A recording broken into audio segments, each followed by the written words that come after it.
بسم اللہ الرحمن الرحیم۔ برادران اسلام، یہ نماز کے متعلق چند اہم سوالات ہیں۔ ہم اللہ جل وعلا کی توفیق سے ان سوالات کے جوابات دینے کی سعادت حاصل کر رہے ہیں۔ رب ذوالجلال تقدس و تعالی سے دعا ہے، التجا ہے کہ اللہ جل وعلا حق گوئی کی توفیق عطا فرمائے، اور جہاں تک ہماری یہ آواز پہنچے رب ذوالجلال ہم سب کو حق پر ایمان رکھنے کی اور عمل کرنے کی توفیق عطا فرمائے۔ پہلا سوال یہ ہے، اگر حالت نماز میں وضو ٹوٹ جائے تو کیا کریں؟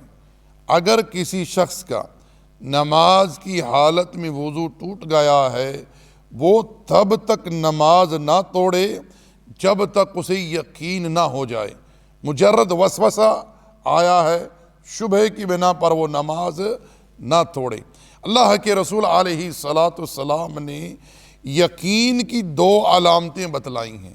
ایک تو یہ، اگر آپ آواز سنتے ہیں ہوا خارج ہونے کی یا بو محسوس کرتے ہیں، تو اس حالت میں آپ کیا کریں گے؟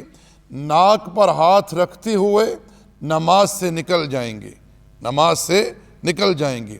مگر کچھ لوگ کیا کرتے ہیں، اگر انہوں نے اس عذر کی بنا پر، اگر وضو ٹوٹ گیا ہے، اس عذر کی بنا پر نماز سے نکلنا ہے، تو وہ دائیں جانب سلام پھیرتے ہیں۔ اس تعلق سے ہم کہنا چاہیں گے، یہ دائیں جانب سلام پھیرنا کہیں بھی نبی علیہ السلام کی تعلیمات سے ثابت نہیں ہے۔ اللہ کے رسول علیہ السلام نے یہ تعلیم دی ہے کہ اگر حالت نماز میں کسی کا وضو ٹوٹ جائے تو ناک پر ہاتھ رکھتے ہوئے جو ہے وہ نماز توڑ دے، نماز سے نکل جائے، جا کر وضو کرے، پھر آ کر جو ہے نماز میں شامل ہو جائے۔ اسی طرح دوسرا سوال یہ ہے، اگر کسی شخص نے بھول کر بغیر وضو کے نماز ادا کر لی ہے تو اس بارے میں کیا حکم ہے؟ اس بارے میں حکم یہ ہے کہ وہ وضو کرے اور نماز دوبارہ ادا کرے، کیونکہ اللہ جل وعلا بغیر وضو کے نماز قبول نہیں کرتا۔ میں یہاں ایک اور بات بتلا دوں، یاد رکھیں وضو جو ہے وہ نماز کے لیے شرط ہے، مگر اگر کسی شخص کے کپڑے میں یا جوتے میں غلاظت لگی ہوئی ہے، نجاست لگی ہوئی ہے، اور اس نے بھول کر سہواً ناجانے میں نماز ادا کر لی ہے، تو اس حالت میں اس کی نماز صحیح ہے، اسے نماز دہرانے کی ضرورت نہیں ہے۔ اس بات کی دلیل کیا ہے؟ اس بات کی دلیل یہ ہے کہ پیارے پیغمبر علیہ السلام ایک مرتبہ صحابہ کرام کو نماز پڑھا رہے تھے۔ اللہ کے رسول علیہ السلام نے دوران نماز اپنا جوتا اتار دیا۔ اب آپ صحابہ کی اتباع دیکھیں، صحابہ رضی اللہ تعالی عنہم اجمعین نے بھی حالت نماز میں فوری طور پر اسی وقت بغیر علت کے جانے ہوئے جوتے اتار دیے۔ اللہ کے پیغمبر علیہ السلام جب نماز سے فارغ ہوئے تو انہوں نے دریافت کیا، اے میرے صحابہ، تم لوگوں نے نماز میں جوتے کیوں اتار دیے؟ تو صحابہ نے عرض کی، اللہ کے پیغمبر، ہم نے آپ کو دیکھا کہ آپ نے حالت نماز میں جوتا اتارا، ہم نے بھی جوتے اتار دیے۔ پیارے پیغمبر علیہ السلام نے ارشاد فرمایا کہ میرے پاس جبریل علیہ السلام آئے اور انہوں نے آ کر مجھے خبر دی، اے اللہ کے رسول، آپ کے جوتے کو غلاظت لگی ہے، آپ جوتا اتار دیجئے۔ پیارے پیغمبر علیہ السلام نے جوتا اتار دیا حالت نماز میں۔ یہاں ہمیں کیا پتہ چلا کہ نبی صلی اللہ علیہ وسلم نے اس نماز کو دوبارہ نہیں دہرایا، نہیں لوٹایا، بلکہ اس نماز کو برقرار رکھا۔ اگر آپ اسے لوٹاتے، نماز کو دوبارہ ادا کرتے، اس بارے میں صحابہ ہمیں خبر دیتے، لیکن اللہ کے پیغمبر علیہ السلام سے کہیں یہ بات ثابت نہیں ہے کہ اللہ کے رسول علیہ السلام نے اس وجہ سے جو ہے وہ نماز کو دوبارہ ادا کیا ہو۔ اسی طرح تیسرا سوال یہ ہے، ایک شخص سنتیں یا دیگر نفل نماز ادا کر رہا ہے اور اقامت ہو گئی، وہ نماز کیسے ختم کرے گا؟ یعنی وہ نماز سے کیسے نکلے گا؟ ہم نے پیچھے بتلایا ہے کہ نماز سے نکلنے کا طریقہ یہ ہے کہ آپ وہی نماز ختم کر دیں۔ اگر تکمیل سے پہلے آپ نماز سے نکلنا چاہتے ہیں کسی عذر کی بنا پر، وہیں آپ نماز سے نکل جائیں بغیر تسلیم کے، بغیر سلام پھیرے ہوئے، کیونکہ کچھ لوگ دائیں جانب سلام پھیرتے ہیں نکلنے کے لیے۔ ان کے اس فعل کی کوئی دلیل نہیں ہے، ان کے پاس ان کے اس فعل کی کوئی دلیل نہیں ہے۔ تسلیم کب ہے، سلام کب پھیرنا ہے؟ جب نماز کی تکمیل ہو، جب نماز کی تکمیل ہو۔ تکمیل سے پہلے سلام پھیرنا نبی علیہ الصلوۃ کی تعلیمات سے کہیں بھی ثابت نہیں ہے۔ اگر کوئی شخص عذر کی بنا پر نماز سے نکلنا چاہتا ہے۔ اسی طرح چوتھا سوال یہ ہے، امام حالت رکوع میں ہے یا سجدے میں ہے تو ہم کیسے شامل ہوں؟ ہاں، یہ بڑی اہم بات ہے۔ آپ مسجد میں آئے ہیں، امام رکوع میں ہے یا سجدے میں ہے یا تشہد میں بیٹھا ہوا ہے، تو امام کے ساتھ شامل ہونے کا طریقہ کیا ہے؟ طریقہ یہ ہے کہ آپ تکبیر تحریمہ کہتے ہوئے سیدھے اسی کیفیت میں شامل ہو جائیں جس کیفیت میں آپ نے امام کو پایا ہے۔ اگر وہ رکوع کی حالت میں ہے، تکبیر تحریمہ کہتے ہوئے سیدھے رکوع میں شامل ہو جائیے۔ اگر وہ حالت سجدہ میں ہے، تکبیر تحریمہ کہتے ہوئے سیدھے سجدے میں شامل ہو جائیے۔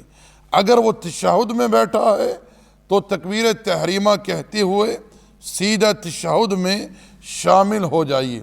مگر کچھ لوگ کیا کرتے ہیں، وہ پہلے تکبیر تحریمہ کہتے ہیں، پھر وہ ہاتھ باندھتے ہیں، پھر اس کیفیت کو پاتے ہیں، اس کیفیت میں منتقل ہوتے ہیں جس میں وہ امام کو پاتے ہیں۔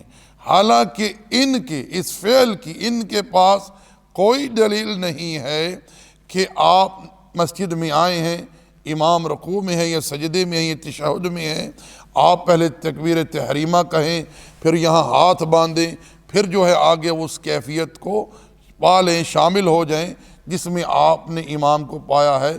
اس بات کی کوئی اصل نہیں ہے۔ اصل یہی ہے کہ آپ تکبیر تحریمہ کہتے ہوئے فوری طور پر اس کیفیت میں شامل ہو جائیں جس کیفیت میں آپ نے امام کو پایا ہے۔ رکوع میں ہے تو رکوع میں شامل ہو جائیں، سجدے میں ہے تو سجدے میں شامل ہو جائیں۔ اگر وہ تشہد میں بیٹھا ہے، پہلی تشہد ہے، دوسری تشہد ہے، آپ اسی کیفیت میں امام کے ساتھ جو ہے وہ شامل ہو جائیں۔ اسی طرح پانچواں سوال یہ ہے، جب امام تکبیر کہے رکوع یا سجدے کے لیے تو ہم کب سجدے کے لیے یا رکوع کے لیے جھکیں؟ یہاں جو تکبیر کی بات ہو رہی ہے وہ تکبیر انتقال ہے۔